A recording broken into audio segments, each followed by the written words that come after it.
ఏలియా బైబిల్లోని అత్యంత శక్తివంతమైన ప్రవక్తలలో ఒకరు. ఆయన ఇశ్రాయేలులో బయల్ ఆరాధనను ఎదిరించి యెహోవాయే నిజమైన దేవుడని నిరూపించడానికి అద్భుతాలు చేశారు. రాజా ఆహాబు కాలంలో కరువును ప్రకటించడం, కార్మెలు పర్వతంపై అగ్నిని రప్పించడం మరియు చివరికి అగ్నిరథంలో సజీవంగా పరలోకానికి వెళ్లడం ఆయన జీవితంలోని ముఖ్య ఘట్టాలు. ఇజ్రాయేలులో ప్రజలు బయలుదేవుడిని ఆరాధిస్తూ నిజమైన దేవుడైన యెహోవాను మర్చిపోయిన కాలం. అప్పుడు యెహోవా ఒక శక్తివంతమైన ప్రవక్తను పంపాడు. అతడే ఏలియా.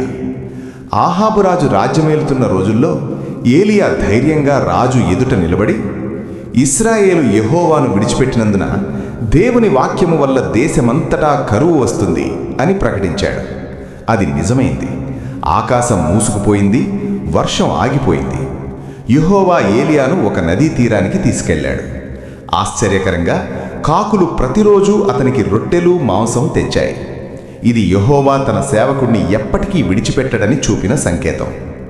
తరువాత ఒక విధవరాలి కుమారుడు చనిపోతే ఏలియా ప్రార్థన ద్వారా యెహోవా ఆ బాలుడికి మళ్లీ ప్రాణం పోశాడు.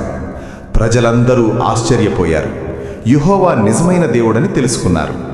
అత్యంత గొప్ప సంఘటన కర్మేలు పర్వతంపై జరిగింది. అక్కడ బయలు ప్రవక్తలతో ఏలియా సవాలు విసిరాడు. అగ్నితో స్పందించే దేవుడే నిజమైన దేవుడు అన్నాడు. బయలు ప్రవక్తలు అరిచారు, కానీ ఏమీ జరగలేదు. ఏలియా యెహోవాను ప్రార్థించిన క్షణంలో ఆకాశం నుంచి అగ్ని దిగి బలిని కాల్చేసింది. ప్రజలంతా ఒక స్వరంతో అరిచారు, యెహోవానే దేవుడు, యెహోవానే దేవుడు.